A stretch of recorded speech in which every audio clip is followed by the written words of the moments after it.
What's going on, everybody? It's your boy Johnny from the Hangout spot and Florida correspondent from the Boxing Voice, and I am here with heavyweight contender Tyrrell Too Real Herndon. He's in the building here. We're in the beautiful ProBox facility here in Plant City, Florida. Champ, man, what's going on, man? How you doing? I know you got a big fight ahead of you. June 27th, he's going to be fighting against former heavyweight champion of the world, Deontay Wilder. And you know you've come down to ProBox to do a little bit of preparation, man, so far. So tell me, man, how's training been going so far, champ? It's been great. I mean, it's literally waking up, getting it in, getting ready before I go to sleep, getting in all day affair. They're bringing out some good sparring. So, man, I couldn't ask for more. It's been a great experience. What made you come out to Florida for the second half of your training? Just a nice little reset, get away from the madness there in Texas and really locking in, and what greater area to lock in than Florida, let alone a facility like this. They got everything you need. So there's no reason for me to leave here. I'm literally a prisoner to my craft. Is there anything in this camp that you're doing a little bit differently as opposed to some other camps? Obviously, you're facing a former world champion. Mental is huge. Like you can defeat yourself before you get in the ring. So the mental coach and everything mental for me is huge this camp. Outside of that, my coach has me working a lot of new things we're throwing in our bag and excited to showcase come the night of. So I don't without going in detail, but yeah, definitely a lot of new things we're adding to our bag. So talk to me, because I've also heard you say that on other interviews with the whole mental coach deal. For my viewers, what do you mean by a mental coach? Like, what exactly does a mental coach work on? So honestly, I didn't even know mental coach was a thing, until it was brought forth to me. But they come in and they help reset your mind. They help give you confirmation. They groom your mind to not let moments be bigger than you. They just unlock so many levels inside the mind that you probably think that it's just everyday thinking, but it's not. Like for instance, I feel like every human does it. Self-doubt, so I can be like, oh, I'm gonna beat this dude, but then and that small little voice in my mind be like, what if? He helps let you know there's only this way or that way, and you eliminate the what if and the self-doubts, and you let the confirmation of knowing what you're gonna do ring louder than the self-doubt. You continue to minimize that self-doubt till it's obsolete. Is this the first time you used a mental coach for this camp? Yes, sir. This is the first time I used them, and I love it. I love it. Like I said, I didn't even know it was a thing, and it's strengthening the mind. So people are, why you feel so confident? You know who you're going against. You're going against the boogeyman, and it's like, all right, man, y'all tune in. You tune in. This confidence is reeking through my pores because I'm extremely confident. And adding the mental coach to it with everything that we're doing, like I said, like people ask, I'm just excited till the night. Wait till the night of. That's pretty dope, because the mind is a muscle as well, right? Yes, I mean, most of boxing is all mental in the ring. Obviously, it's psychological warfare. But the last time you were in the ring was last year in May, so it's going to be a little bit over a year when you step into the ring in June. How do you feel? Do you feel like you have any type of ring rust? Are you worried about that going into this fight? No, honestly, no. I know that's a thing in boxing, the long layoffs, so their asses are going to play a role. I mean, hell, in that case, Wilder, I think he's been out just about as long, with his match. So will ring rust play a part of him? We'll find out the night of. But as far as me, like I say, what's translating in sparring, I'd say no. Like I say, we're sharp in the areas we're not sharp. We're continuing to fine tune it until it looks the way that he wants. He's like the mad scientist over there. So like, even if I have a good sparring session, if it ain't little things that we're not doing right, best believe he's actively trying to correct it. So when the night of comes, it just makes my job, as crazy as it's going to sound, that much easier, So I don't think ring rust for me is going to play a part. Dope. So tell me a little bit about how this fight materialized, man. Again, like, what your feelings were. Was this something that just popped up out of the blue when you got that phone call? Were you working on something else possibly, and then all of a sudden this came? Like, tell me the whole thing about how it materialized, and obviously how you felt afterwards when you found out it was going to happen.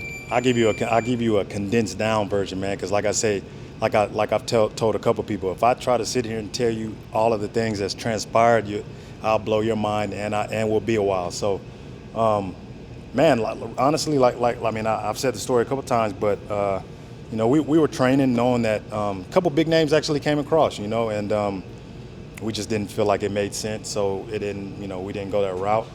And one day I was on the way to my gym. On the way to the gym, and I turned around, and my brother, he always pops up, and he just nag you, but it's in good, it's in good work. And he's just like, "Where you at?" And I'm like, "Nah, man, I ain't feeling it today, man." He's like, "Nah, that ain't you, man." I was like, "Man, been doing this going on 10 years, man. What do I got to show for it?" You know what I'm saying? We preach as humans, longevity and consistency eventually pays off. We tell our kids that. We tell adults that are trying to get positions.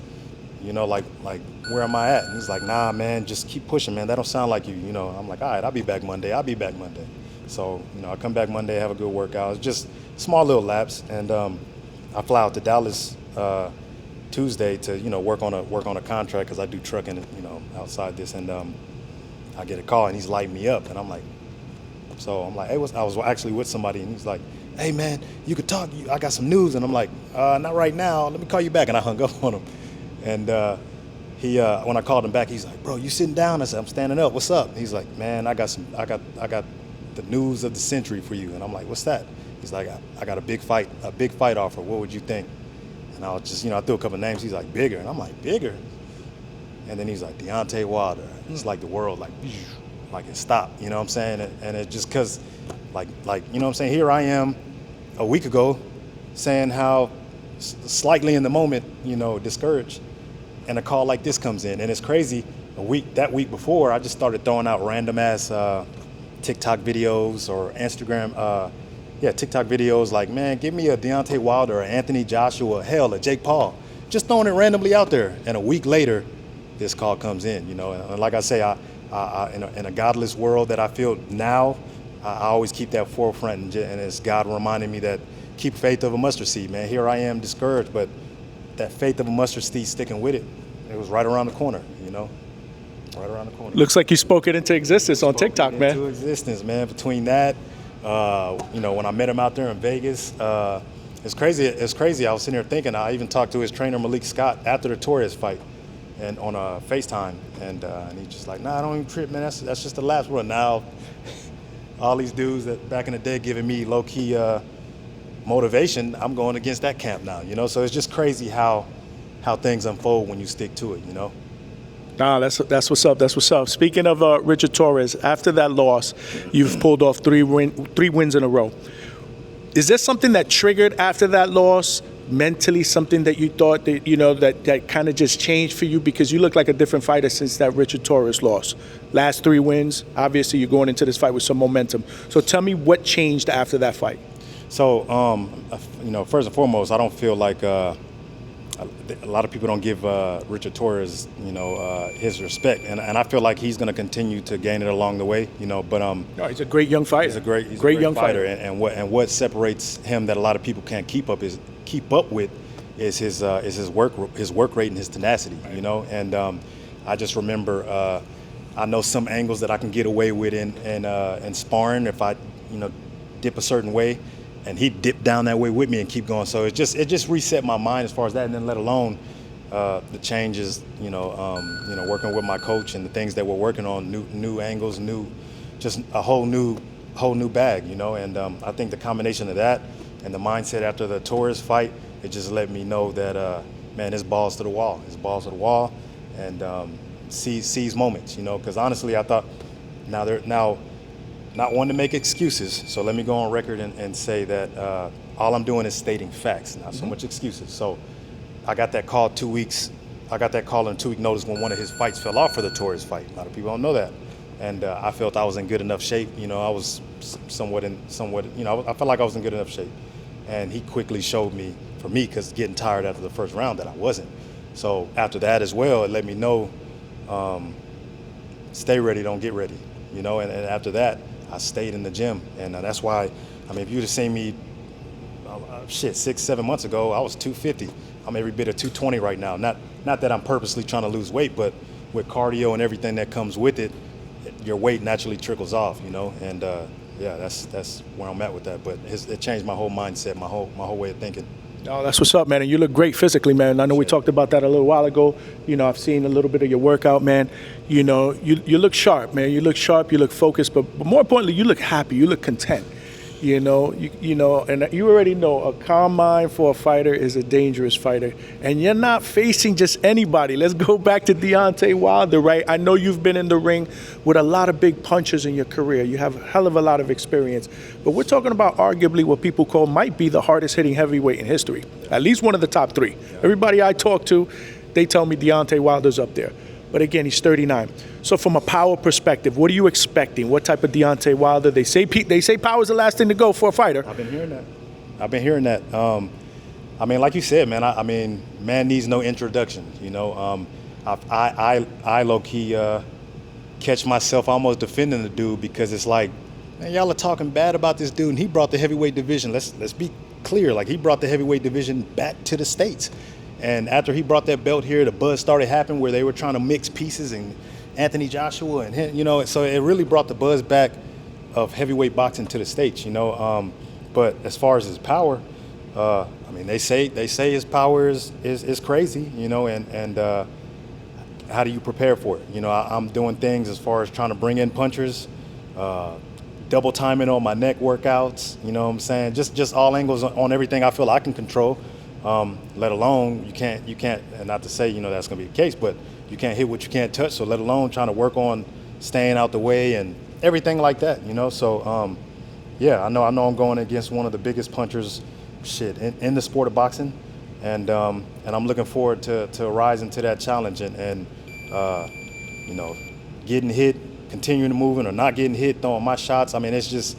For me, it's an exciting matchup, and it's a matchup that I literally dreamed of, and it's here. And now I get to showcase my skills on a big scale, and the chips will fall where they may.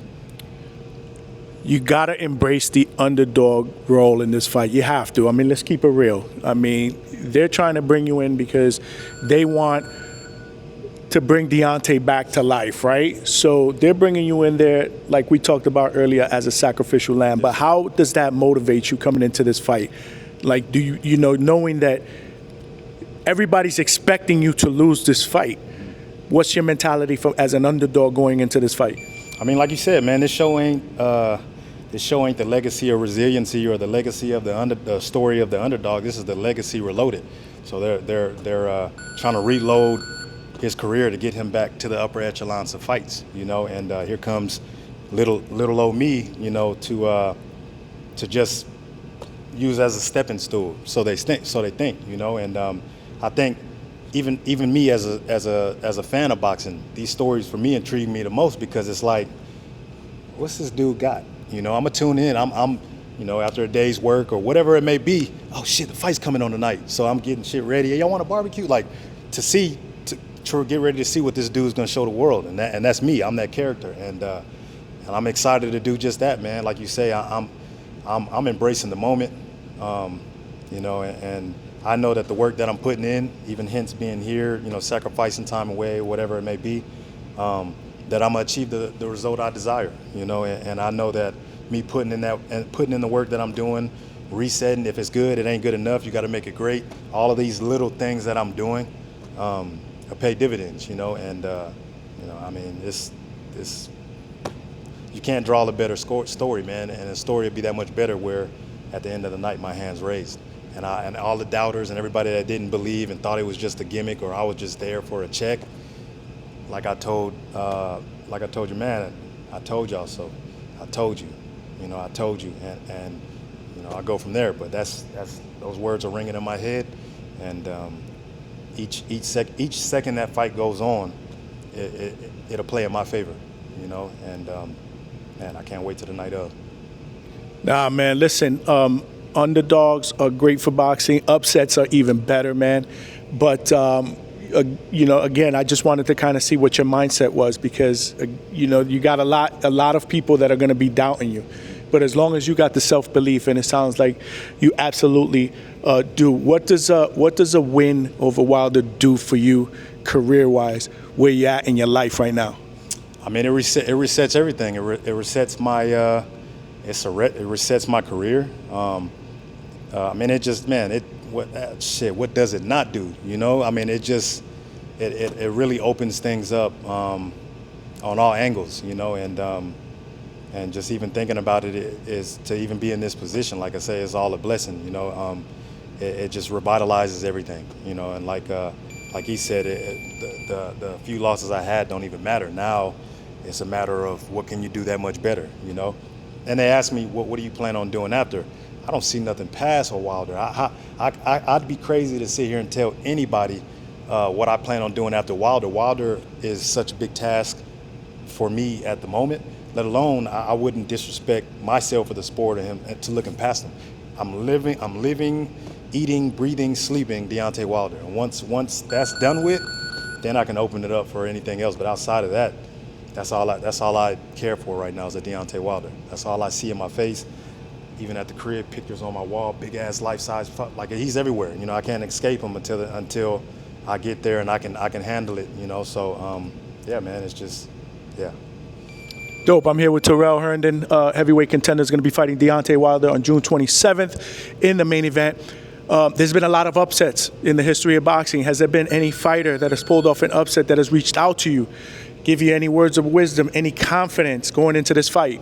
Yeah, it was crazy. I was watching 42 to 1, a great documentary on Buster Douglas, and his mom was his biggest fan, and when it came about where he was going to fight Mike Tyson, his mom was running around saying, my baby's going to, well, actually, she was scared for him because his dad was a fighter as well, and she's like, baby, is this guy as dangerous as they say? And she's like, he's worse.